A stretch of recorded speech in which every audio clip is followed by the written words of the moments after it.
Bismillahirrahmanirrahim. Assalamu alaykum, hörmətli televizor görüşlər. Bu haftalik İstiqlal xəbərləri proqramımızı görüşənlərini qızğın qarşılayırıq. Mən Abdullah Yalqın. Hörmətli televizor görüşlər, aldı bilan bu hafta diqqətinizdə bulduğan xəbərlərimizdən qısqaça məzmununu tanışdırırıq. Bu hafta diqqətinizdə Xitay Təşqi İşlər Ministerliyi Amerikanın Xitayning diniy siyosatlariga tanqid qilganligiga e'tiroz bildirdi. Yana Xitoy o'zining qonun odati bo'yicha mening ichki ishimga aralashmaysa bu mening ishim degan ifodani bildirdi. Bu xabarda diqqatinizda bo'ldi. Shundaqla strategiya mutaxassisi doktor Erkin Akram Xitoyning Suriyaga harbiy jihatdan harbiy kirgizish yoki aviamatkasini kirgizish ehtimolligininki yiroq ekanligini bildirdi. Xabarimizda shundaqla Turkiyaning eng qonliq motam kuni bo'lgan 10-oktyabrda yuz bergan Anqaradagi terrorlik hujumi haqidagi xabar, chunki bu voqeada 99 gacha hozirgacha 99 kishi o'ldi, 246 kishi yaralandi. Shundaqla 48 kishi jiddiy qutqizish holatida. Bu haqdagi xabarimiz shundaqla Ma'rif jamiyati bu vaqtda bayonot e'lon qildi bu voqea haqida. Shundaqla xabarimizda Turkiyada muqim mulk, ya'ni uy zamin setib olganlarga fuqarolik beradiganlik beshorati berildi. Bu ifodani Turkiya iqtisod ministri Nihat Zeybekçi'den keldi bu ifoda. Shundaqla xabarimiz yana hozirgacha Turkistonda Sharq Turkistonliklar uchun kun tartibidan tushmayotgan Baykan hujum qilish voqeasida bugün 26-27 kungacha bo'lgan araliqda hech qanday bir asang tutilmaganligi, Xitoyning bu voqea yuz berib 25-kuniga kelgan vaqtida bu jinoyat gumondorlari deb qaralgan 3 kishini e'lon qildi, ismini e'lon qildi. Shundaqla bular haqida ma'lumot berganlarga 200 ming so'mdan 500 ming so'mgacha mukofot berilganligi haqidagi xabar. Bu va bundan boshqa ko'plagan xabarlar diqqatingizda bo'ldi. Diqqatinglar ekranimizda bo'lsin.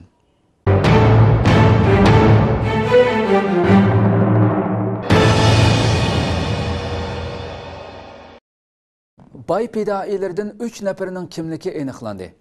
Baydakı kömürkan hücumchilarini izlash harakati 25-kuniga qadam qo'yganda hücumchi gumondorlardan 3 nəfərinin ismi tilga elindi va ular haqida uchur berguvchilarga 500 ming so'mgacha mukofot berilganligi uqtirildi.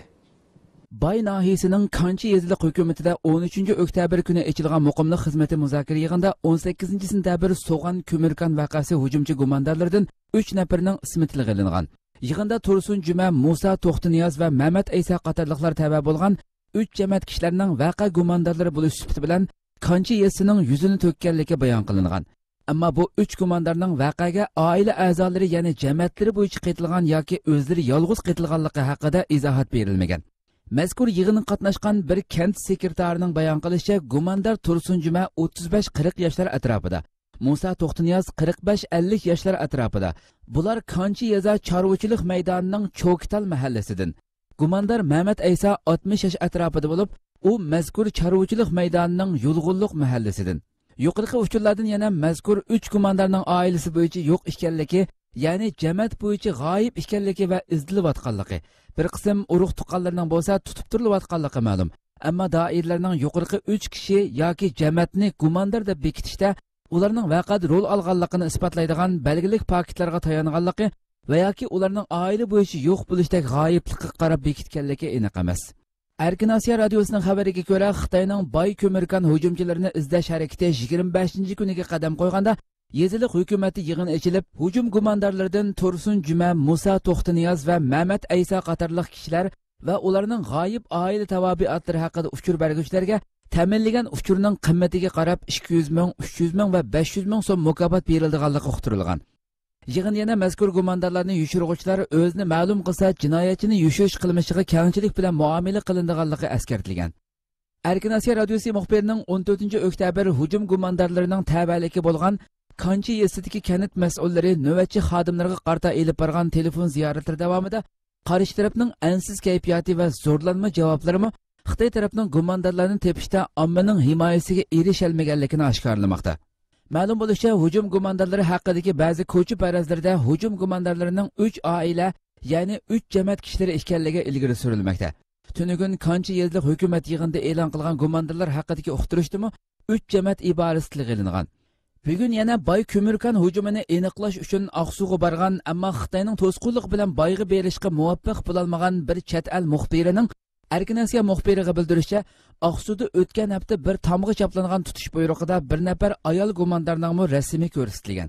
Ammo tutish buyrug'i uzun o'tmay tomdan so'kib o'tilgan. Bu uchur ko'mirkan hujumchilari orasida ayollarning barligi va hujumni elib boruvchilarning 3 jamoat kishilari ekanligi haqidagi farazning asossiz emasligini ishoratlamoqda. Amerikaning yillik diniy erkinlik dokumentida Uyg'urlarga bo'lgan diniy cheklamalar ayıplendi. Amerika Davlat ishlari ministrligi 2015-yillik xalqaro diniy erkinlik dokumentini e'lon qildi. Dokumentda Xitoyning Uyg'urlar va Tibetlarning diniy faoliyatlarini davomli diniy oshqunlik va bo'lgunchilik deb qaraydiganligi tanqid qilindi. Shundaqla Xitoy alohida diqqat qilinadigan davlatlar tizimiga kirgizildi.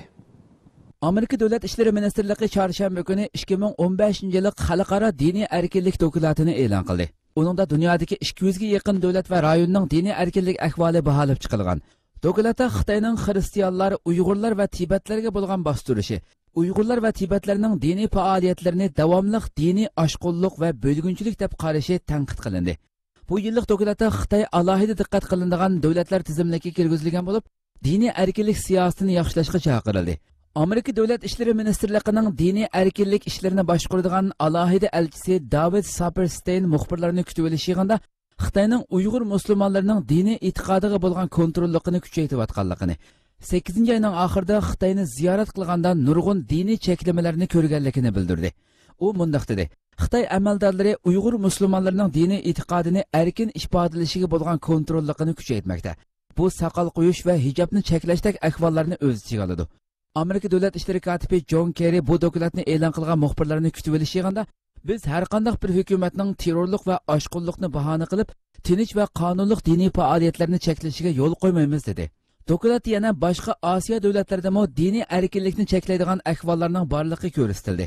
Dokumentda Bermadagi Rohingya musulmonlari va xristianlar duch kelayotgan cheklamalar hamda radikal buddistlarning musulmonlarga qarshi qudratqullik qilayotganligi qatorliq ahvollar tilga olindi.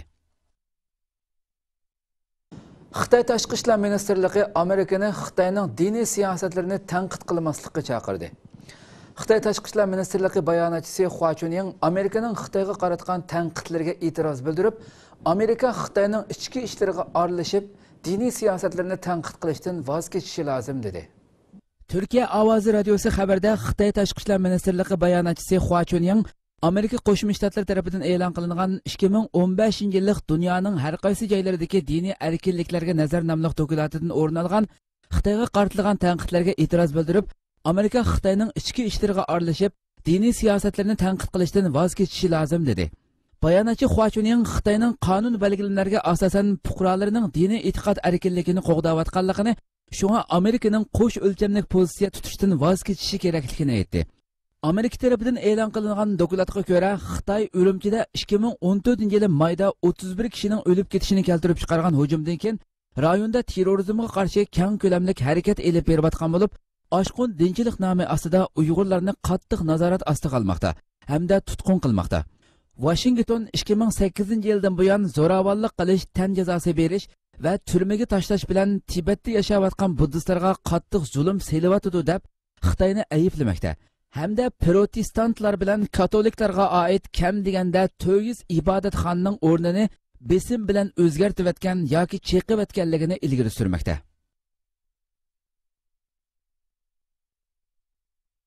Mingisi yuyilgan qizil tashviqotchi Mehmet Mahmud. Qizil tashviqotchi Mehmet Mahmudning Xitoy kommunistlari va ishg'olchilarini madhiyalab o'qigan she'ri Uyg'ur faoliyatchilarining qattiq tanqidiga uchradi. Qizil tashviqotchi Mehmet Mahmudning Shirin tush programmasining 25-sonida Xitoy kommunistlari va ishg'olchilarini madhiyalab Uyg'urcha va Xitoycha ikki xil tilda o'qigan she'ri Uyg'ur faoliyatchilarining tanqidiga uchradi. Mehmet Mahmud Xitoyning ta'tir tashviqotlari sababidan mingisi yuyilgan oz sondagi kishilarning biri deb qaraldi. Programmada o'zini tunishtirgan Mehmet Mahmud Qashqar chorvachilik idorasidan pensiyaga chiqqan bo'lib, bu yil 55 yoshda. U atalmış Şinjan televiziya stansiyasida ishlab kelayotgan Shirin tush programmasiga qatnashib, ikki xil tilda qizil she'r o'qigan. Sahnaga chiqibla Xitoy kompartiyasini onam dadam deb ola tag'il jo'ylagan Mehmet Mahmud Xitoy ishg'olchilarining rahbarlarini va safsatalarini bir-birlab tilga elib madhiyalab o'tgan. Yeshi va taqdirqiga mos kelmagan harakatlar orqali o'zini hayajonli qilib ko'rsatishga uringan. Xitoy yaqinqi bir qancha yildan buyon Sharq Turkistonda kuchayotgan diniy kayfiyatni suslashtirish, texmo ilgirlagan holda Uyg'urlarga bo'lgan assimilyatsiyani cho'nqurlashtirish uchun diniy va siyosiy besimni kuchaytirish bilan birga har xil shakldagi ta'til tashviqotlarini kuchaytirib keldi. Xitoy bu jarayonda Mehmet Mahmudga o'xshash bir qism aktivlarni yetishtirib chiqib, tashviqotiga soldi. Uyg'ur faoliyatchilari Mehmet Mahmud va buningga o'xshash qizil tashviqotchilarning Uyg'urlarga vakillik qila olmaydiganligini, ularning Xitoyning ming'i yuyish tashviqotiga uchirganligini, amaliyotda bo'lsa Xitoyning besimlari va bostirishi sababidan Uyg'urlar bilan Xitoy ishg'olchilari va Xitoy ko'chmanlari orasidagi ziddiyatning barg'ansari kuchayib ketayotganligini ko'rsatdi. Xitoy Ispaniyada atalmış Şinjan Madaniyat Haftaligi nomida faoliyat o'tkazdi. Xitoy Madaniyat Ministerligi bilan Sharq Turkistondagi Xitoy doiralari chet ellarda ta'til tashviqotini kengaytmoqda. Xitoy Madaniyat Ministerligi bilan Sharq Turkistondagi Xitoy doiralari birlikda uyushtirgan 2015-yillik Jungo Şinjan Madaniyat Haftaligi faoliyati 7 oktyabrdan 10 oktyabrgacha Ispaniyaning poytaxti Madriddagi Xitoy Madaniyat markazida o'tkazildi. Xabar qilinishicha, bu atalmış Uyg'ur avtonom rayoni qurilganligining 60 yillikini tabriklash faoliyatining chet ellardagi kengaytirilishi hisoblanadi ekan. Bu faoliyatda jalbkor Jungo rangdor Şinjan bosh tema qilingan bo'lib, adabiyot san'at nomerlarini ko'rsatish, foto suratlar ko'rgazmasi, hujjat film qo'yish, madaniyat yodikorliklari leksiyasi so'zlash, maxsus temalik ko'rgazma qatorliq 5 qismga bo'lib elib berilgan. Uyg'urlarning ona vatani va uning madaniyatini chet ellarda tunishtirish bir yaxshi ishda ko'rinsimi, lekin bu faoliyatlarning hammasi Xitoy kommunist hokimiyatining manfaatini chiqish qilib turib, Sharq Turkistonni Xitoyning zimini qilib ko'rsatish, Xitoy ishg'olini yoshirish, Sharq Turkistonda Xitoyning diniy va siyosiy zulmi kuchayib, milliy ziddiyat keskinlashayotgan bir sharoitda millatlar ittifoqdagi saxta ko'rinish yasashdek maqsadlarda elib berilgan. Xitoy bu va buningdan boshqa burun elib borgan turli faoliyatlarda o'z g'arizini oshkorlab keldi. Xitoy Sharq Turkistondagi iqtisodiy taraqqiyot va o'zgarishlarni kuchab tashviq qilyapti. Lekin bu rayondagi nüfus o'zgarishi, ya'ni Xitoy ko'chmanlarining shiddat bilan ko'payishi, Uyg'urlarga bo'lgan besimning kuchayishi, iqtisodiy taraqqiyotning foydasini faqat Xitoylarda ko'rishdek haqiqiy ahvolni yoshirib kelmoqda.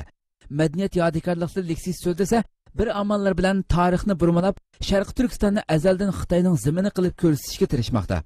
Bu yil Ramazon oyidan Xitoyning Sharq Turkistonda Uyg'urlarga yurgizgan diniy cheklamalari keng xabar qilinib, chet ellardagi Uyg'ur tashkilotlari, bir qism davlatlar va ba'zi xalqaro tashkilotlarning tanqidlashiga uchragandan keyin Xitoy davlat ichi sirtida har xil yig'inlarni echib, ta'til tashviqot qatorliq faoliyatlarini elib borgan edi.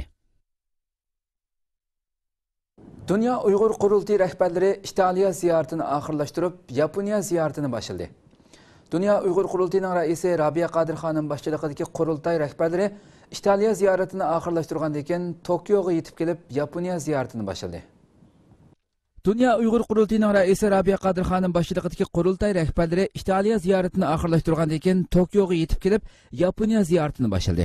Rabia Qadir xonim Dünya Uyg'ur qurultiyi muavin raislaridan Seyit Tumturk va Ömer Qanat bilan birga 13 oktyabr Tokioga yetib kelib, Yaponiyadagi bir haftalik rasmiy ziyoratini boshladi. Dünya Uyg'ur qurultiyi vakillari o'maki ziyorat jarayonida Yaponiya parlamentidagi xalq vakillari, nüfuzli siyosiyonlar, ta'sir doirasi cho'ng jurnalistlar va ichki tashqi medialar bilan ko'rishib, Uyg'ur davosini Yaponiya xalqi va dunyoga keng tunishtirmoqchi. Rabia Qadir xonim va muavin rais Ömer Qanat İtaliya Sosyal Liberal Partiyasining alohida taklif bilan 10 oyning 9 kunidan 12 kunigacha İtaliya poytaxti Rimda ziyorati bo'lgan edi. Bu ziyorat jarayonida Italiyadagi bir qism hukumat arboblari va shundaqli ko'plagan siyosiyonlar, inson haq va huquqlari ommaviy tashkilotlarining mas'ullari bilan keng doirada uchrashib, Uyg'ur masalasi haqida ular bilan atrofli suhbat elib borgan va ularga Uyg'ur vaziyati haqida maxsus dokument bergan.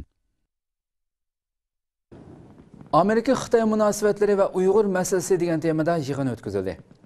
Sharq Turkiston ma'rif va hamkorlik jamiyatining o'rinlashtirishi bilan o'tkazilib kelayotgan oylik suhbat va strategiya yig'inining bu oyligi 9 oktyabrga jamiyatning Istanbul chapidagi yig'in zalida o'tkazildi. Yig'inda Anqara Hacettepe Universitetining o'qituvchisi, shuningdek strategiya mutaxassisi doktor Erkin Akram Amerika Xitoy munosabatlari va Uyg'ur masalasi temasida leksiya so'zildi. Sharq Turkiston ma'rif va hamkorlik jamiyatining o'rinlashtirishi bilan o'tkazilib kelayotgan oylik suhbat va strategiya yig'inining bu oyligi 9 oktyabrga jamiyatning Istanbul chapidagi yig'in zalida o'tkazildi. Yig'inda Anqara Hacettepe Universitetining o'qituvchisi, strategiya mutaxassisi Erkin Akram Amerika Xitoy munosabatlari va Uyg'ur masalasi temasida leksiya so'zildi. U oldi bilan Xitoy davlat raisi Xi Jinpingning o'tgan oydagi Amerika ziyorati haqida to'xtaldi. va mushu asosda ikki davlat munosabatiga umumiy jihatdan baho berdi. Oxirida ikki davlat munosabatining Uyg'ur masalasiga bo'lgan ta'sirini fursat va xiris nuqtasidan chiqib turib muhokama qilib, Uyg'ur masalasi xalqaralashayotgan bir sharoitda xalqaro sahnada cho'ng davlatlar bilan munosabat qila olgudek ong bo'lishi kerakligini ta'kidladi. Erkin Akram Shi Jinpingning ziyoratidan burun Xitoy axborot vositalari va mutaxassislarining bu ziyoratni haddidan ziyoda pardozlab tashviq qilganligini, amaliyotda unchalik cho'ng va muhim roli bo'lmaganligini ta'kidlab o'tdi. U Shi Jinpingning Amerika ziyoratida siyosat asosliq o'rinni egallamay, iqtisod va texnika asosiy o'rinda turganligini, buni Shi Jinpingning Washingtonda faqat bir kunlik turganligidan ko'rib olg'ili bo'lganligini bildirdi. Doktor Erkin Akram Shi Jinping bilan Obamaning madaniyat aloqasini kuchaytirish, iqtisod, kishilik huquq, to'r bexatarligi, Janubiy Xitoy dengizi qatorliq masalalarda suhbat olib borganligini, lekin bu masalalarda ikki taraf orasida zo'r ixtilof borligini aytdi. Hamda ularning ikki davlat orasidagi eng sezgur masalalardan bo'lgan Tinch okean halqagan sheriklik kelishimi, ya'ni TPP kelishimi, Xitoy yo'li qo'yayotgan dengiz va quruqlikdagi Ipak yo'li qatorliq masalalarni tilga olishdan o'zini qochirganligini o'tirg'a qo'ydi. Doktor Erkin Akram Xitoyning kuchishi bilan Amerika Xitoy orasidagi munosabat tengshalmasa, ikki davlat orasidagi ixtilofning davomlashadiganligini, bundoq bo'lganda Uyg'ur masalasining davomli holda Amerika va boshqa cho'ng davlatlarning Xitoy bilan bo'lgan munosabatidagi muhim temaning biri sifatida o'tirg'a chiqadiganligini, bu vaziyatga moslashish uchun Uyg'urlarning xalqaroliq ong hozirlashi kerakligini, eng muhimi ittifoqlikni kuchaytirishi lozimligini o'tirg'a qo'yish bilan leksiyasini oxirlashtirdi va leksiyadan keyin so'ralgan savollarga javob berdi. Leksiyaning to'liq tafsilotini Istiqlol televiziyamizdan ko'rib olasizlar. Uyg'ur masalasi mushu munosabatning Xitoy bilan Amerikaning munosabatining chiqishi va tushishi bilan Uyg'ur masalasi mana chiqib mangdi. Uyg'ur masalasi men degandek yolg'izlar Xitoyningki masalasi ya da yolg'izlar Amerika Xitoy munosabatidagi masalasi emas. Uyg'ur masalasi Kanada Xitoy orasidagi munosabat. Turkiya Xitoy orasidagi munosabatdir. Kanada bilan Xitoy orasidagi munosabat, O'rta Osiyo bütün davlatlarning Xitoy bilan bo'lgan munosabatini. Nurg'un Germaniya, Angliya, atugün teki nimadan chiqish mumkin? Rossiyadan, Fransiyadan, nimada Hindistondan. Xitoyning bu cho'ng davlatlar bilan aralashayotgan vaqtida o'ttirg'i chiqadigan bir masalaga aylanish mumkin Uyg'ur masalasi. Shuningga buncha cho'ng davlatlar bilan munosabatlarni qilishga majbur qilgan. Bu cho'ng davlatlar bilan qanday munosabat qurish lozim, bularni qanday qoyil qilish lozim, bularni qanday Uyg'urlarning manfaatiga tortish, bu ish nihoyatda cho'ng bir masala.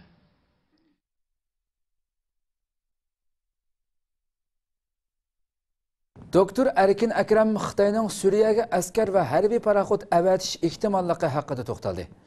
Strategiya mutaxassisi Doktor Erkin Akram televiziyamizning ziyoratini qabul qilib, Xitoyning Suriyaga askar va harbiy paraxod avatish ehtimoli bor yo'qligi haqidagi savollarimizga javob berdi. Anqara Hojattepe Universitetining o'qituvchisi, strategiya mutaxassisi Doktor Erkin Akram 9 oktyabr Istiqlol televiziyamizning ziyoratini qabul qildi. Erkin Akram Rossiyaning Suriya urushiga mudohala qilishi, Xitoyning Suriyaga askar va harbiy paraxod avatishi haqidagi xabarlar, yaqinda imzolangan TPP kelishimi va Xitoy tashqi perevod zapasining tushishi qatorliq temalarda so'ragan savollarimizga javob berdi. Xitoyning Suriyaga askar, hatto aviamatga avatganligi haqidagi xabarlar ustida to'xtalganda, Erkin Akram bu xabarlarning ishonchsiz ekanligini tilga oldi va Xitoyning bunday qilish ehtimolining tuvalligi haqida bir qancha sababni o'tirg'a qo'yib, izohlab o'tdi. Lekin Xitoyning Suriya hukumatining talab qilishi bilan Suriyaga harbiy maslahatchi avatalaydiganligini qo'shib qo'ydi. Erkin Akram oldi bilan Xitoyning iqtisodiy jihatda cho'ng kuchga aylangan bo'lsa-mu, lekin Xitoy dengiz va havo armiyalarining bunchalik yiroqlikka kelib, jang qilish iqtidorining yo'qligini, aviamatkasini o'ttir dengizga elib kelgudak tajribasining yo'qligini ilgari surdi. Ikkinchidan, BDT Xavfsizlik kengashiga a'zo 5 davlatning biri bo'lgan Xitoy boshqa 4 davlatning aksicha Suriya masalasida izchil siyosiy yo'l orqali hal qilishni tashabbus qilib kelgan. Bundoq bo'lishida Xitoyning o'ttir dengiz va bu atrofda boshqa 4 davlatga o'xshash ta'sir kuchi yo'q. Rossiyaning Suriya urushiga mudohala qilishida Ukraina krizi sababli Rossiya bilan G'arb orasida paydo bo'lgan ziddiyatning markazini yo'tkash maqsad qilingan. Mundaqcha aytganda, Suriyada bombardimon elib berayotgan Amerika boshchiligidagi davlatlar bilan bir safda ekanligini isbotlamoqchi bo'lgan. Lekin Xitoy bu jihatda Rossiyani qo'llab ketmaydi. Uchinchidan, Xitoy Suriyaga askar avatib, arab dunyosi, jumladan musulmonlarning oldidagi obrazini tushirishni xohlamaydi. Doktor Erkin Ekrem bilan bo'lgan suhbatning to'liq tafsilotini to'rimizning munosabatlik bo'limidan ko'rib olasizlar. Uyg'urlarni urudiki o bu deyishma nima emasda hamda bir xil chaqchaq gap bo'lib qoladi. Chunki o urgan bombalar, o nimalar, o'qlar o Uyg'urga ma'u deb izlab uramaydi yani bunda degan chaqda. Shuning qiliqi Uyg'urni urman deb maxsus uning uchun kelmaydi deb o'ylayman. Chunki topamaysa Uyg'urni kim Uyg'ur, kim Qozoq bo'lganligini. Bunda bir paytda hamda mandaq bir ahvol bo'lishi mumkin. Misalga Suriye hükümetininki teklifi bilan Xitoydan shu maslahatchilar, askeri maslahatchilarni chaqiralaydi. Bu xalqarada normal bir ahvol. Xudayliqi bir karxonchilarni, tijoratchilarni, ya'ni davlatning odamlarini chaqirgandekchi, uni mi chaqiralaydi? Asker ama jang qildigan armiyani chaqirish uchun u boshqa bir masala bo'ladi. Xitoy agarda kelgan bo'lsa askerini, Amerika, NATO, Türkiye hamma davlat rahatsız bo'ladi bundan. Hozir bundan Suriyada Birleşken Devletler'nin 5 daimi a'zosi var o. 5'ninki 4'ümüş edi. Xitoy yalğız yok. Xitoy nima deyapti? Hammasi bilan farqli bir gapni qilyapti deydi. Bu ishni siyosiy yo'l bilan, diplomasiy yo'l bilan hal qilish deydi. Ham Rossiyani qo'llamagandek, ham Amerikaningki urushni taqabul qilgandek va shundaqla musulmonlarning ko'nglini, belli bir kesimning musulmonning ko'nglini mi ilishga tirishyapti. Yani ular urvadıdı, silvadıdı, öldürvadıdı, ben onda kımayvadım. Ben diplomasi ve siyasi yolunu depirvadım deydi. Yani Xitoy neçe yıldan keyinki hesabını İctimai aloqa vositalarini qo'llanganda diqqat qiladigan nuqtalar. Angliyadagi Uyg'ur ziyoli Aziz Ayso apandi muhojiratdagi Uyg'urlarning vatandagi urug' tuqqanlar bilan bo'lgan aloqada bir qadar keng umumlashgan undidor qatorliq ijtimoiy aloqa munosabatlarini qo'llanishda diqqat qiladigan nuqtalarni o'ttirg'a qo'ydi. Erkin Asiyo radiosining xabarida bildirilishicha, navbatda muhojiratdagi Uyg'urlarning zo'r ko'pchiligi vatandagi urug' tuqqanlar bilan bo'lgan aloqada Xitoyda keng tarqalgan WeChat programmasini ishlatadiganligi ma'lum. Bu xil yumshoq detal Uyg'urlar orasida undidor nom bilan umumlashgan.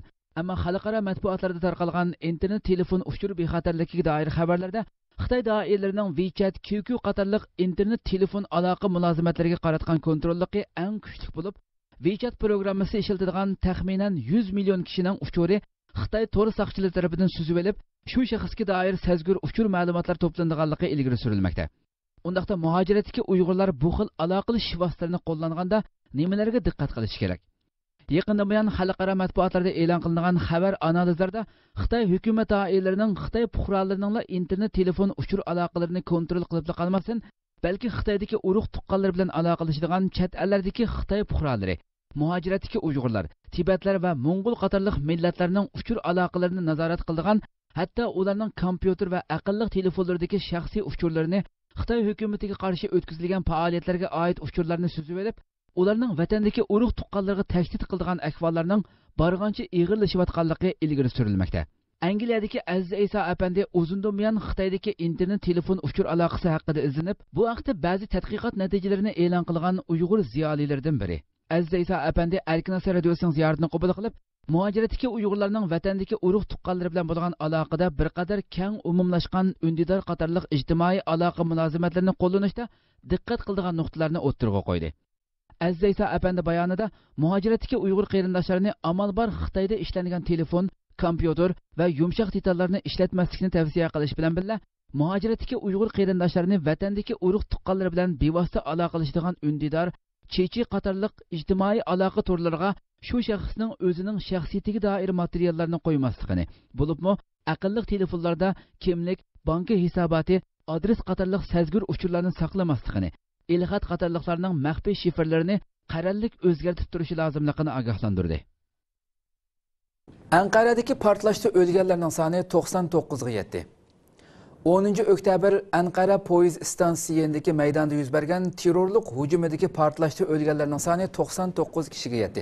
246 kishi yaralandi, 48 kishining yarasi og'ir bo'lib, ular hozir doktorxonada jiddiy qutqizish bo'limida davolanmoqda. Vaqadan keyin butun dunyo liderlaridan Turkiyaga ta'ziya keldi.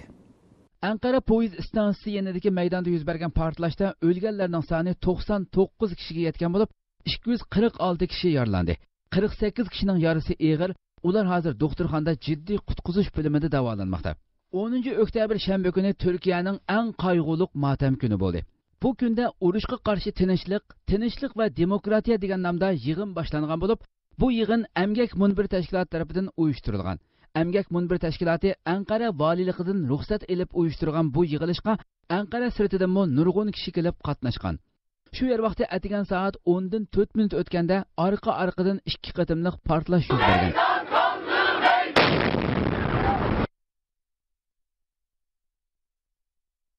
Portlashga aloqador Turkiya Cumhur Raisi Erdo'g'an va Bosh ministr Ahmet Davutoğlu, Ichki ishlar ministri Salami Altınok, Sahiya ministri Muazzin o'g'li ayrim bayonot berib portlashni aybladi. Bosh ministr Ahmet Davutoğlu bu portlashning 2 nafar odam bomba tarafidan elib berilganligini bildirdi. Portlashda o'lganlarning bir qismlarining salohiyati aniqlanganligi bildirildi. İzmirdan kelib qatnashgan HDP, ya'ni Xalqning Demokratik partiyasining İzmir Qarshiyaqa sho'ba rahbarlaridan Ayşe Dengiz, HDP'ning İstanbuldan namzat ko'rsatilgan parlament a'zolik nomzodi Kubra Molla o'g'li xonim, İzmirdan kelib qatnashgan emgakchilar uyushmasida vazifa o'tagan Mas'ud Mak ismli kishilarning o'lganligi bildirildi. Cumhur Raisi Erdo'g'an portlashga aloqador bayonot berdi. Erdo'g'an Anqarada yuz bergan portlashga aloqador bayonot berib mundaq dedi: "Davlatimiz voqeani aniqlash uchun butun kuchi bilan ishlayotdi. Birlik va barobarligimizni, davlatimizning tinchlik huzurini buzishni maqsad qilgan bu qabih hujumni qattiq ayiblayman. Kim bo'lishdan qat'iy nazar, manbasi, nomi, maqsadi nima bo'lishdan qat'iy nazar, har turli terrorlik harakatga va har turli terrorlik tashkilotiga qarshi turamiz. Hammamiz birlikda qarshi turish majburiyatimiz bor." Portlash vaqasidan keyin Turkiya hukumatı 3 kun davlat bo'yicha motam tutdi. Yana bir tarafdan dunyo allari Anqarada maydonga kelgan hujumni qattiq ayibladi. Amerika Qo'shma Shtatlari prezidenti Barack Obama voqeani qattiq ayiblaydiganligini bildirdi. Cumhur Raisi Erdo'g'anga telefon qilib ta'ziya bildirgan Obama, Amerika bo'lish sifatimiz bilan terrorizmga qarshi kurashda Turkiya bilan bir safdimiz deganlarini qayd qildi. Mazkur terrorlik hujumi Shimoliy Siprus Turk Jumhuriyatini qayg'uga cho'mdirdi. Davlatda 3 kunlik motam e'lon qilindi.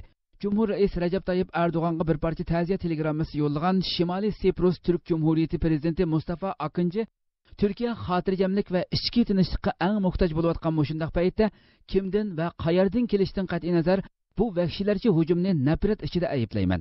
Siz orqali Turkiyaning bu ig'ir qayg'usini chin qalbimdan o'rtoqlashaman dedi. Rossiya prezidenti Vladimir Putin, Fransiya prezidenti François Hollande Cumhur Raisi Recep Tayyip Erdo'g'anga telefon berib ta'ziya bildirdi. İtaliya prezidenti Sergio Mattarella Cumhur Raisi Erdo'g'anga ta'ziya telegrammasi yo'lladi.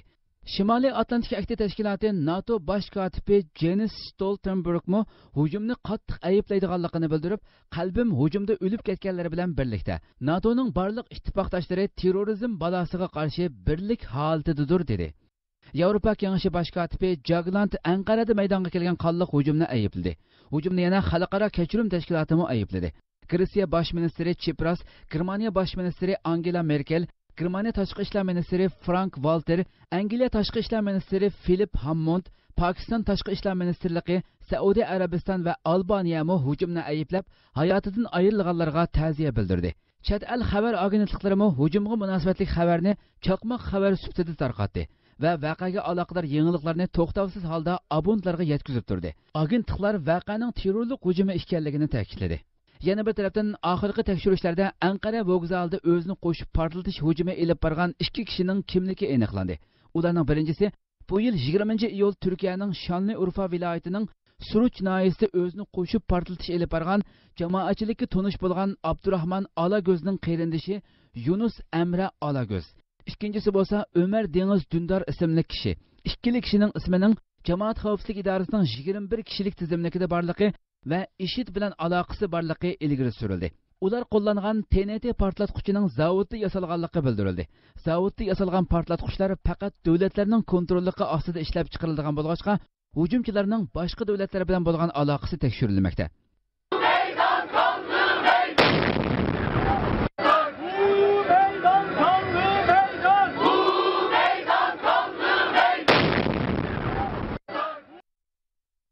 Ma'rif jamiyati Anqaradagi portlatish hujumi haqida bayonot e'lon qildi. Anqarada yuz bergan portlash voqeasiga aloqador Sharq Turkiston Ma'rif va hamkorlik jamiyati bir bayonot e'lon qildi.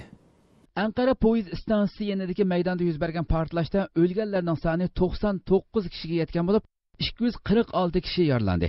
48 kishining yarasi ig'ir.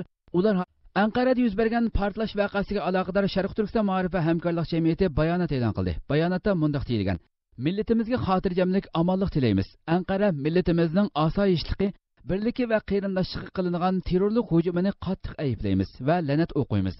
Hujumda qazo qilganlarga rahmat, oilalariga sabr toqat tilaymiz va hol so'raymiz. Butkul Turkiston jamoatchiligi vatanimizning birligi, butunligi va kuch-qudratiga qasd qilgan hujum va harakatlar, ichki va tashqi dushmanlar boshlagan bu fasod va qalaymaqonchiliklar ustidan teg'imi kuchli bo'lgan birlik va ittifoqlik ichida g'ayrat ko'rsatib, g'olib kelishini umid qiladi. Bu vaqtdagi xabarlardan jamoatchiligimiz o'rtaq azob va andisha ichidamiz. Hammaylar birlikda saflarimizni chingitib, mas'uliyat engimiz va sezgurligimizni oshirib, g'ayrilar va dushmanlarga fursat bermasdan g'olib kelishni umid qilamiz. Millatimizning osoyishtligiga bo'lgan tilaklarimizni yana bir qatim jamoatchilik bilan o'rtoqlashamiz. Sharq Turkiston Ma'rif va hamkorlik jamiyati. Hurmatli televizor ko'ruvchilar, biz bu haqda Turkiyada faoliyat olib berayotgan Sharq Turkiston Ma'rif va hamkorlik jamiyati raisi Hidoyatulloh O'g'izxon apandi bilan suhbat olib boramiz. Hozir o'zi telefonda. Assalomu alaykum. Va alaykum assalom. Oldi bilan ziyoratimizni qabul qilganligingiz uchun ko'p rahmat aytamiz. Men rahmat aytaman. Hurmatli Hidoyatulloh O'g'izxon apandim, sizga ma'lum Bayda Aqsu, bu Bayda Kömürkan hujum qilish voqeasi yuz bergandan buyon 26-27 kunga qadam qo'ydi. Texi birisining tutilganligi hech qanday bir xabar yo'q. Xitoy texinbak g'aljirlashgan holatda izlab qilyotdi. 25-kuniga qadam qo'yganda buni izlash 25-kuniga qadam qo'yganda Xitoy o'zi shu yerda echilgan bir yig'inda jinoyat gumondorlari deb qaralgan 3 kishiningki ismi e'lon qilingan va shular haqida bir uchur beruvchiga 200 mingdan toki 500 ming so'mgacha mukofot beradiganligini Xitoy e'lon qilyotdi. Endi siz shu voqea ta boshlanishidan hozir bugungi kunigacha keldi. Sizning shu voqea haqidagi tushunchalaringiz haqida bir ko'z qarashlaringizni aytib o'tsam. Xitoyningki bu voqeaga tutgan pozitsiyalari haqida degandek. Sharq Turkistonda shu o'tgan Urumchi qatlam va qirg'inchilikdan keyin uzil-kesil Xitoy tajovuzchilariga qarshi terkishish, haq huquqlarini, ozodlikni qo'lga keltirish uchun jangovar safga otlanish, Xitoyning Sharqiy Turkistonda yurgizayotgan qonunchilik siyosatiga, bosqinchiliklarga qarshi kishilarda har sohada qobiliyati, sharoiti, imkoniyati qilib qarshi turish nimasi pozitsiyasi kuchaymoqda. Har kun bir kuchayib chiqmoqda. Bu nuqtadan olib aytganda Sharqiy Turkiston shu yaqinqi Ramazondan bunaqa hatto bugungi kungacha Sharq Turkistonning har qaysi yerda o'xshamagan holda Xitoy zulmiga qarshi inkas qaytarish, xalq tirkishi desek bo'ladi. Falastinlikning intifoda harakatiga o'xshash xalq ozodligini qo'lga keltirish, zulm, jabr, istibdodga qarshi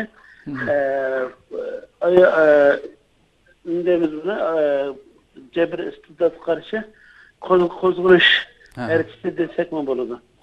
Bu nuqtadan aytganda bu qarindoshlarimizning Aqsudagi harakatimiz shu harakatlardan biri. Zulmning ishib pichoqning so'ngiga yetgan bir vaziyatda xalqimiz oz imkoniyati, yo'q imkoniyatidan shunda ojiz bir kayfiyatda turib Xitoy zulmiga bo'yin egmasdan shunda terikishyotdi. Buningga Xitoyning taxmi g'aldirlashib, oz sondagi bir kishilar uchun bir davlatningki eng ilg'or qurollari tarbiyalangan minglarcha askarlarni, tikuchar aeroplanlarni safarbar qilibmi bularga kuch yetmay chechilishi mana bu xalqimizningki bu nuqtada irodasininki kuchaygan chog'ida, birlik barobarlik bo'lgan chog'da shundoq o'zini qutqazg'ich harakat qilayotgan partizan qahramon mujohidlarga yaqindan qo'llab quvvatlab ularni himoya ostiga olsa qandoq Xitoyniki ojizlik o'tirg'i chiqadiganligini ko'rib turibmiz. Xitoyning bu qarindoshlarimizni oz sondagi So'ralsiz, müşna qarindoshlarniki Xitoyning bunchalik uzun muddat qo'liga tushmasligi va Xitoyning bu natijada müşna mukofot e'lon qilishi qatorliq narsalar bizning xalqimizning bir qancha nuqtadan ko'rgan oldu. Biri xalqimizniki ishg'oliyatga qarshi, do'st dushman tushunchasiga bo'lgan qarshining aniqlashishi, zulm qarshi Xitoy ishg'oliyatiniki qo'llamaganligi, ularni qo'llamayotganligi, o'zining qahramon mujohidlarini qanot ostiga elayotganligidan darak berdi. Bundan burun bu ko'rilib boqmagan xalqimiz ana voqea hodisalar bo'lgan chog'da uzun bo'lmay boradigan yeri yo'q, o'shirilmagan yeri yo'q, qoladigan imkoniyat ahvollar bo'ldi. Hozir mana bu qarindoshlarimizninki tutilmaganligi, bir xalqimizning unda Xitoyninki Xitoyga setilmaydiganligi, o'z qinini, qarindashini, avlodlarini Xitoyga az bir menfaat uchun, dunyoviy menfaat uchun ularga satmaydiganligi. Her qancha bular mukofotning sonini, pulning ko'pligini oshirsa-mu, xalqimiz bunga aldanmaydiganligini, satmaydiganligini ko'rsatdi. Inshaalloh bundan keyin umid qilamizki, bu qarindosh va shuning o'xshagan qarindoshlarimizga himoya qilib, destaklab, qo'llab-quvvatlab, qanot ostiga oladiganligini ishonamiz.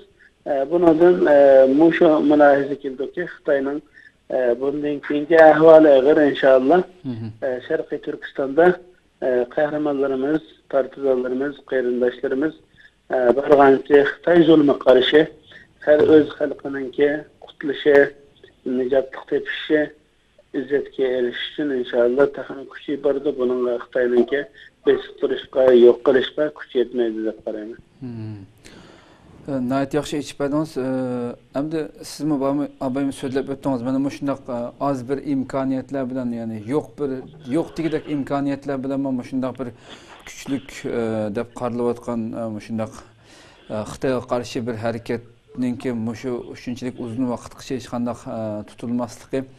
Bunundan keyinki yana əmdə Şərq Türkistanda elib verildiğən nurgun yaşlarımızga, xalqımızga texin bekirek bir cesaret ata qıldı deb qaramsız şundaq bir hareketlerninki? Elbette, yani hakikaten ben qattiq endish qilayotgan davamlı onun yerim bo'lgan meselelerden biri. Şundaq zulümü uçurab, xalqının, musulmonlarninki ozodlik uchun, izzatini ko'tarish uchun, qo'g'dash uchun harakat qilgan, xizmat qilgan qarindoshlarimiz xalq ommasining qo'yniga chiranmay, beşik gün tushgan chaqda shundaq etizlikqa, qo'noqlikqa yoshanishga majbur bo'ldi. Ve ular ularda uzoq turolmaganligi uchun to'la oson tutib qolgan Xitoyninki zalim qotil Xitoyning qo'lida shahid bo'lgan hodisalar ko'p ko'riladi. Ammo hozir bu Sharq Turkiston xalqini bularni Sharq Turkiston ozodlik uchun mücadele berayotgan tashkilotlar uchun to'liq so'yindiradigan narsa xalqimizning ong seviyasini ko'tarilganligi, do'st dushmanni nihoyat yaxshi tanımaganligi, Andın müşunda hizmet kılıvatkanlarının kaderi kıymetiga yetkenligidan derak berdi. Onun için inşallah bundan keyin müşunda hizmet kılıvatkan evlatlarını, yosh yigitlarini, jigarparalarini qo'yniga oladi, qo'g'daydi, himoya qiladi, destek berib, qo'llab-quvvatlaydi. Mana shu narsalar shundan derak berdi. Endi Turkiyaga qaytib keladi, yani hammamizga ma'lum 10 oktyabr Turkiyaning yani tarixidagi eng qonliq bir motam kuni bo'ldi. Anqarada bu terrorlik hujumi yuz berib portlatishda 99 ga yaqin 99 odam hozirgacha o'lgan bo'ldi.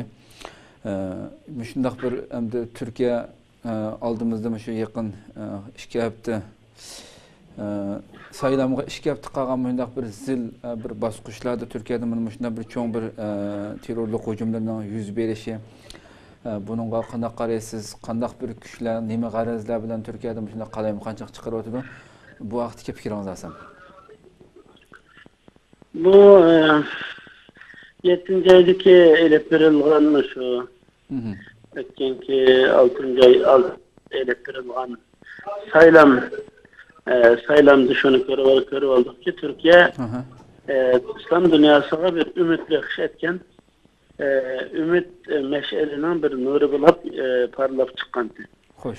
Yani bütün ezilgen milletler, İslam aziz bulmagan, Müslümanlar harlanıp Müslüman coğrafyasıda özlerinin müşündak liderlik yetişip çıkmaganlık üçün erkektek bir İslami Müslümanlık iradesi bilen öz izzet nefsini, raya halkının izzet abroyunu, İslam'ınki itikadı, İslam ve Müslümanların itikadını, meneviyetini qoğdaydıgan kökürek girip oturga çıkılan bir lider kömürgellik için Türkiye'de Recep Tayyip Erdoğan ve onun kırılmış septaşlarının şeklinde buna sınıf kögellik için İslam dünyasının umumisi de Müslümanlarınki izzetki eriş imkaniyeti boğallığı ve bunu Türkiye arkalık güçlendiriğini bunu his kıldı ve şundakla Türkiye'de göreleyimiz ki şu bugünkü vaziyette Türkiye, İstanbul, bütün İslam dünyasınınki ilgar şahslarının, cemaat ve teşkilatlarınınki merkezine ayınıp kaldı.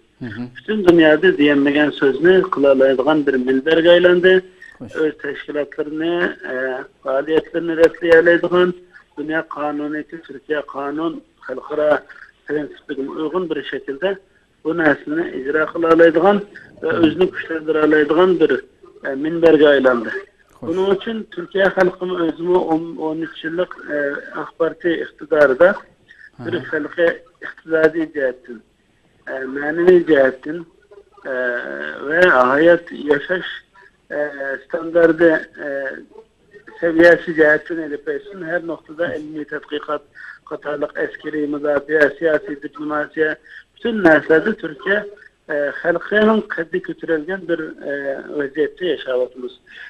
Bunu bulatmamış şu rayonluk Upptır Şarık'ta Türkiye'deki bir devletin ki mühimde çoğun küçük bulup götürüler çıkışı çoğun yalmavuz devletle özgü takılganlık için Türkiye'nin şu hakimiyetini ağdırışta Türkiye içinden ve sırtından rayonluk Suriye, Irak, İran Katarlık rayonlardaki buluvatkan siyasi ve askeri hareketler arkalık Türkiye'ni kalaymakallaştırış, Türkiye devletini acizlaştırış, hükümetinin ki halkını başkuramaydıgan, halkının amallıkını qoğdayamaydıgan, iqtisadi amallıkını, iqtisadi terakkiyatını qoğdap güçlendiremeydigan aciz bir haletke düşürüp jıqtiş üçün buluvatkan faaliyetlerini görüvatınız.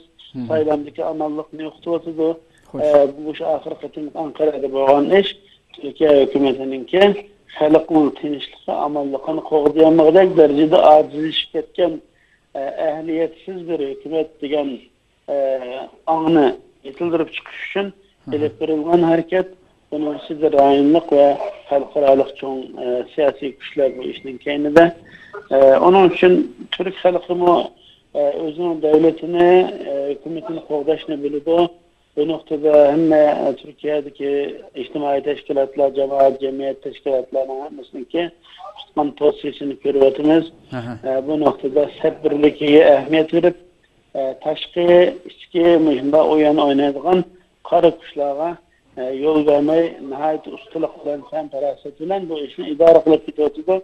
İnşallah Türkiye'ninki güçlenişi, İslam dünyasının güçlenişi digeldik. Şu Katar'da Şarkı Türkistan davasına mı güçlük bir Türkiye arkalık takımı dadil bir kademlerine ağını buldu da böyleyimiz. Onun için biz mi bir Türk nüfusu garajlarını böyle çıktığımızla hem Şarkı Türkistan davasındaki borcumuzla dakikaç hem Türkiye'deki vatandaşlık borcumuzla mı muşu soğukkanlık ve sevimiyetilen muşu devletininki takımı dünya İslam emri Müslümanlarınki izzet şerefiga erişiş yo'lida ki bir kişilik hissimizni ada qilib ketayotimiz qilamiz inşallah. Hürmetli Hidayetullah'cığım, endi sizmi abay so'zlab o'tgandek Türkiye'nin ahmiyeti belki rayonda bo'lsin, bütün Müslümanlar için bo'lsin, ahmiyeti zo'r bir devlet hem mazlumlar müşahede erkin faaliyetlerini elip veriyordu. Cümleden biz Şarkı Türkistanlıkların bunun içindeydi. Muşundaq bir söylep ötkendek elbette bunundaki bir hücumlarının kendi fakat yerlik muşun içliklam emas xalqaralıq nurgun Türkiye'nin düşmanlarının kolu bağlıqı haberlerde mesela parlatışta işletilgen maddelerinin mu bir zavod yasalğanlığı devlet bir devletinin kendi bağışkerliği bulanın ki muşundaq haberler buluyordu demdi. Muşundaq zil saylamga hazır 2 haftadan az vaqt qolib qoldi masalan. Hamda muşundaq mushu hukumatni ag'dirib o'tish uchun albatta dushmanlar yana buningdan boshqa hujumlarni elib berishi mumkin saylam bo'lib bo'g'ish ahvolda. Sizning farzingizcha mushu oldimizdagi saylamda hozirgi va hozirgacha hokimiyat yurgizib kelgan bu Adolat va Taraqqiyot partiyasi tutib chiqish, yana qozonish ehtimolli qanchalik sizcha agarda qozonolmagan taqdirda Türkiye bunundan qandaq bir vaziyat Türkiye'ni kutudi, shundaqla Uyg'urlar uchun qandaq bir vaziyat shakllandi Türkiye'de mesela?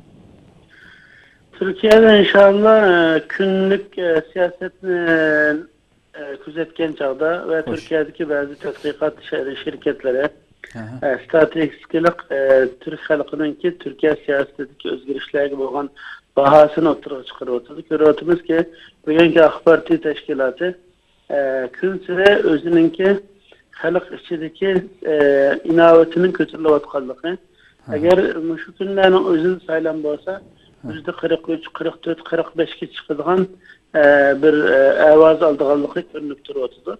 İnşallah başka solçul, yaman niyetlik başka teşkilat partilerinin PKK'ya bağlanan, terörist teşkilat'a bağlanan partilerinin ki ve Türkiye halkının ve İslam dünyasının ümit arzularını göz aldıda dikkatke almavatkan şunlar bazı partilerin ama oy seviyesinin şu avaz seviyesinin halk nazarının şu otkallıqını görüyoruz.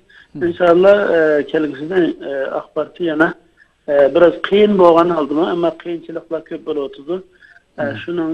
Şundak bolsun mu yana AK Parti'nin ki hükümet kuruş ihtimali güçlük.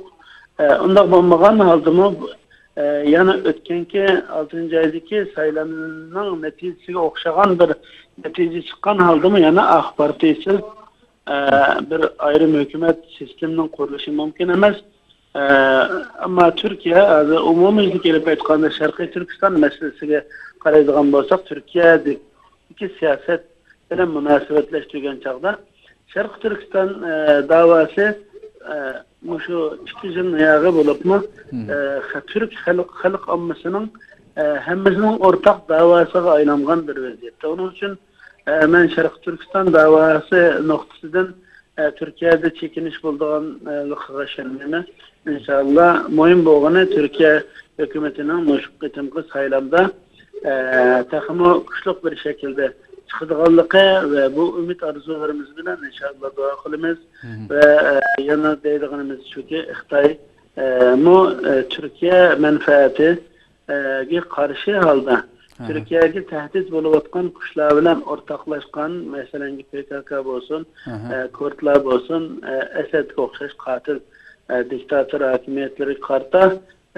Rusya ve başka ittifaktaşları bilen ortak hareket kılıvatkanlığı Türkiye'ye karşı uçuk aşkarı can elan kıyğandığını hiç fark etmeydi. Bunun için Türkiye hükümeti devleti teşkilat partilerimi bu nesini herkes unutmaydı bugünkü Xitay'ın kılıvatkan siyasi hareketini. Onun için demek ki Şarkı Türkistan meselesi takımı küçüydü. Xitay'ın kâbti beşlisi bağın sıra içilotu. Türkiye'nin milli menfaati, devlet menfaati karşı hareket kılıvatkan bir Xitay'a bağın karşı takımı Türkistan halkının menfaati üstüde ilip verildi dep oylayman. Köptün köp rahmet ziyaretimizni qabul qilganingiz uchun ayt yaxshi mulohaza qilib qo'ydingiz. Köptün köp rahmet. İran Suriye hükümetiga har jihatdan yordam bermoqda.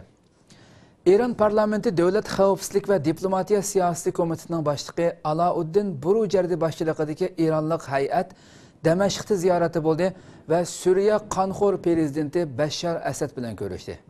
İran parlamenti Davlat xavfsizlik va diplomatiya siyosiy komitetining boshlig'i Alauddin Burujardi boshchiligidagi İranlik parlament a'zolaridan tashkil topgan bir hay'at Damashqda ziyorati bo'ldi.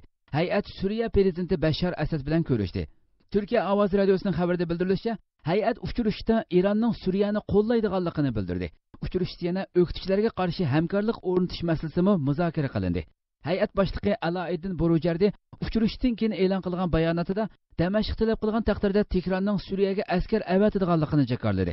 Tehronning harbiy maslahatchilik jihatdan Iroq bilan Suriyaga yordam berayotganligini eskartgan Burujardi bu ikki davlatdan buningdan boshqa masalalardami talab kelgan taqdirda yana yordam beradiganliklarini ta'kidladi. Türkiye muqim mülk setib olg'uvchilarga puxraliq beradiganligining bishoratini berdi.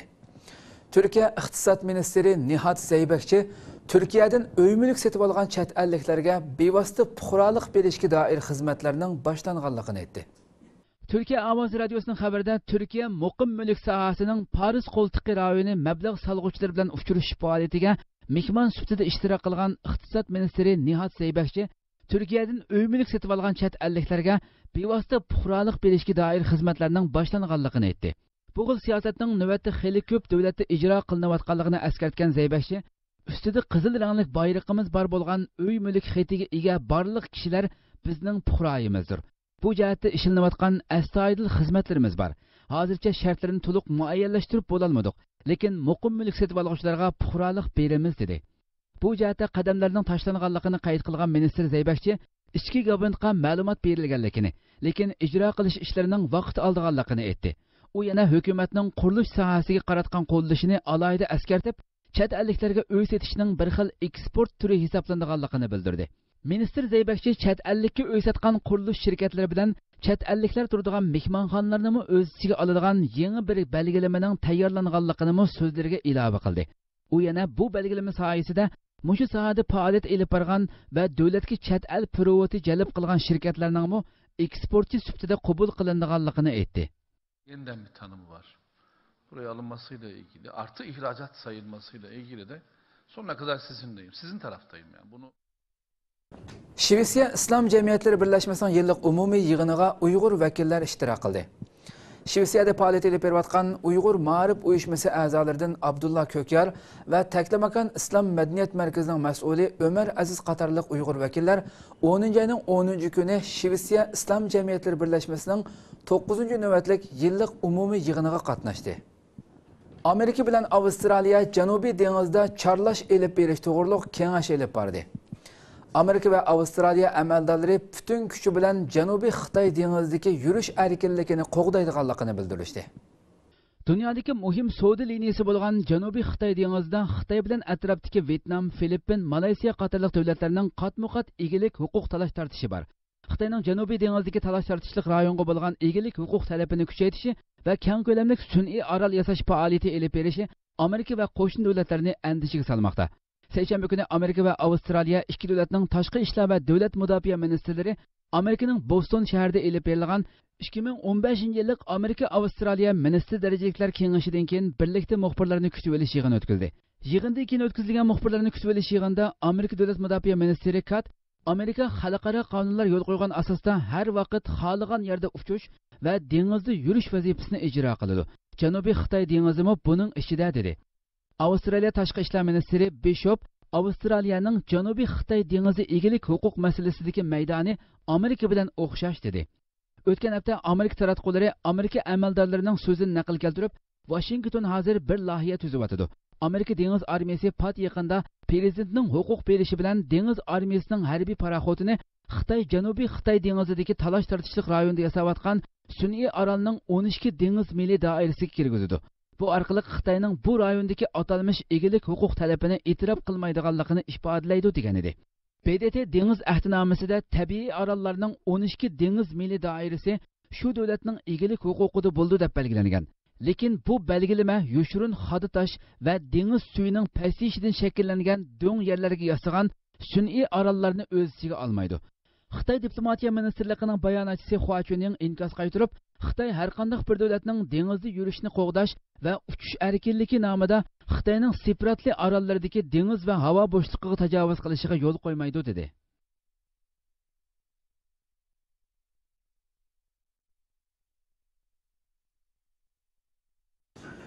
Hörmətli televizor görüşlər, şuna qılıb bu haftalik istiqlal xəbərləri proqramımız bu yerdə axırlaşdı. Kelər qıtımqı proqramımızı görüşküçə sizlərini Cənab-ı Allah'a tapşırmaz. Assalamu aleykum və rahmetullah.